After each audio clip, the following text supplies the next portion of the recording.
आज हम हमारी पाठ्य पुस्तक रीतिकालीन काव्य संग्रह में संकलित महाकवि भूषण के पदों में से छत्रसाल प्रताप से चयनित अंश पढ़ेंगे। देखिए पद। भुज भुजगेश की वै संगिनी भुजंगिनी सी, खोदी खोदी खाती दीह दारुण दलन के, बख्तर पाखरनी बीच धसी जाती, मौन पैरी पार जात परवाह जो जलन के। रैया राय चंपती को छत्रसाल महाराज, भूषण सकत को बखानी यो बलन के, पच्छी पर छीने ऐसे परे पर छीने, वीर तेरी बर छीने हैं खलन के। यहाँ छत्रसाल के प्रताप, उनके शौर्य, उनकी वीरता की व्यंजना की गई है। उनकी जो बरछी है, उनकी जो तलवार है, वह किस प्रकार शत्रुओं का संहार करती है, शत्रु उससे किस प्रकार भयभीत रहते हैं, इसका सुंदर वर्णन यहाँ किया गया है। भुज भुजगेश की वे संगिनी भुजंगिनी सी, वह जो तलवार है, वह जो बरछी है, छोटा भाला या तलवार, वह कैसी है? भुज भुजगेश, आपकी भुजाओं रूपी, भुजगेश रूपी भुजाओं, भुजगेश भुजग ईस, जो सर्पों का स्वामी अर्थात शेषनाग है। तो शेषनाग रूपी भुजाओं की उसी प्रकार संगिनी है जिस प्रकार शेषनाग की जीवन सर्पिणी संगिनी उनके साथ रहती है। शेषनाग सी बलिष्ठ भुजाओं के साथ तलवार ठीक वैसे ही निवास करती है जैसे शेषनाग के साथ उनकी सर्पिणी निवास करती है। सर्पिणी जो विष से परिपूर्ण है, जो अपने शत्रुओं को ख़त्म करने की सामर्थ्य रखती है, उसी प्रकार छत्रसाल की भुजगेश रूपी भुजाओं में निवास करने वाली जो बरछी या तलवार है, वह शेषनाग की जीवन संगिनी की समान लंबी है और अपने शत्रुओं का दलन करने वाली है। खोदी खोदी खाती दीह दारुण दलन के, खोदी खोदी खदेड़ कर, उखाड़ कर, खोज खोज कर खा जाती है। दीह का तात्पर्य है दीर्घ, बड़े, दारुण भयंकर, दलन अर्थात शत्रु दल को, जो उखाड़ देती है खोज खोज कर अपने शत्रु दल को, भयंकर शत्रु दल को, बड़े से बड़े शत्रु को समाप्त कर देती है। बख्तर पाखरनी बीच धसी जाती, और क्या करती है वह तलवार? बख्तर यानी कवच, और पाखरनी यानी घोड़े की जो लोहे की झूल होती है उसके और कवच के बीच में भी वह धस जाती, मौन चुपचाप धस जाती है, अर्थात एक ही क्षण में वह लोहे के बख्तर और कवच को भी फाड़ देती है। और पेरी पारिजात परवाह जो जलन की, यदि इसको मौन भी पढ़ सकते हैं, कहीं कहीं पाठांतर मीन भी है। पैरी का तात्पर्य है तैर कर, जिस प्रकार मछली तैर कर जल के प्रवाह को पार कर जाती है, उसी प्रकार वह तुरंत प्रभाव से कवच और लोहे की झूल के बीच में धंस जाती है और शत्रु के परखच्चे उड़ा देती है। रैया राय चंपती को छत्रसाल महाराज, रैया के जो राजा हैं चंपत राय छत्रसाल के पिताजी थे और रैया राव उनका खिताब था। तो रैया राव चंपत राय के सुपुत्र महाराज छत्रसाल भूषण सकत को बखानी यो बलन के, भूषण कवि कहते हैं कि इस प्रकार उनके बल का बखान भला कौन कर सकता है।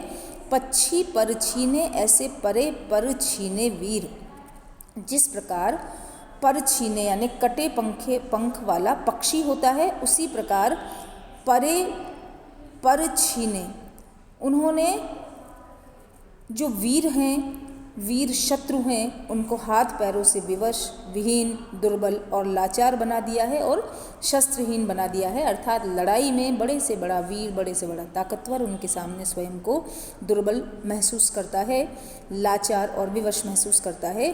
तेरी बर छीने हैं खलन के, हे छत्रसाल, तेरी बरछी ने तुम्हारे छोटे भाले या तलवार ने बर मतलब बल छीने क्षीण कर दिया है, छीन लिया है खलन के यानी दुष्टों के या विपक्षियों के।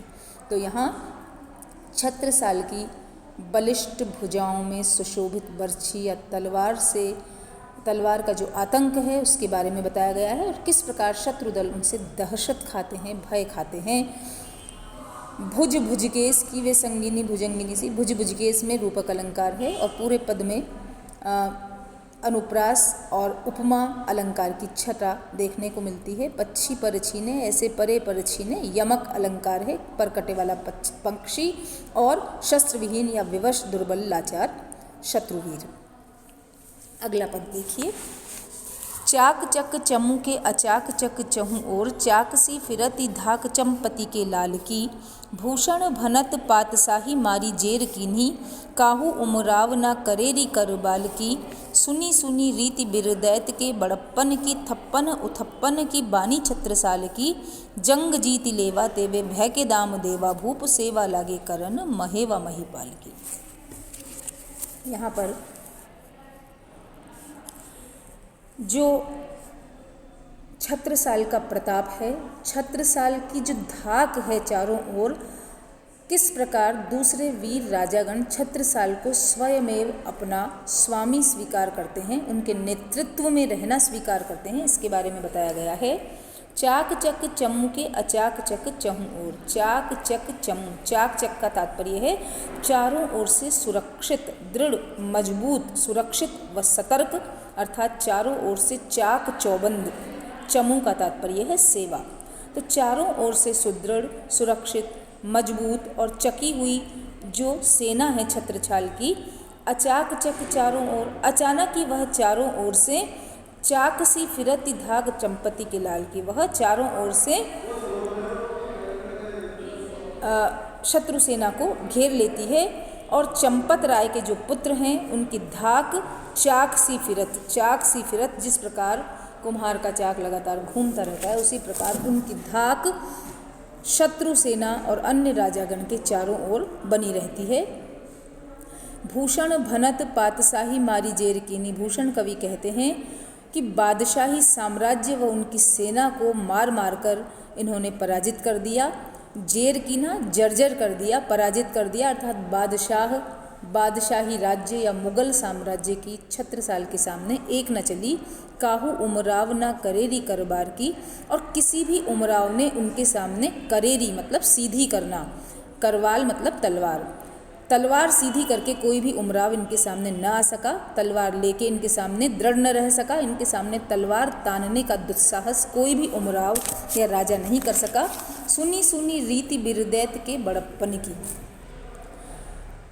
बिरदैत यानी यशस्वी छत्रसाल की जो बड़प्पन था उसकी रीति को सुन सुनकर, कौन सी रीति? थप्पन उथप्पन की, कि इनकी रीति थी कि ये थप्पन यानी स्थापित करना और उथप्पन यानी उजड़े हुओं को स्थापित करने की रीति थी और स्थापित को उजाड़ने की भी रीति थी, अर्थात जो इनसे शत्रुता लेता था वह स्थापित होता तो भी उजड़ जाता था और जो इनका मित्र था वह यदि उत्थापित था तो स्थापित हो जाता था।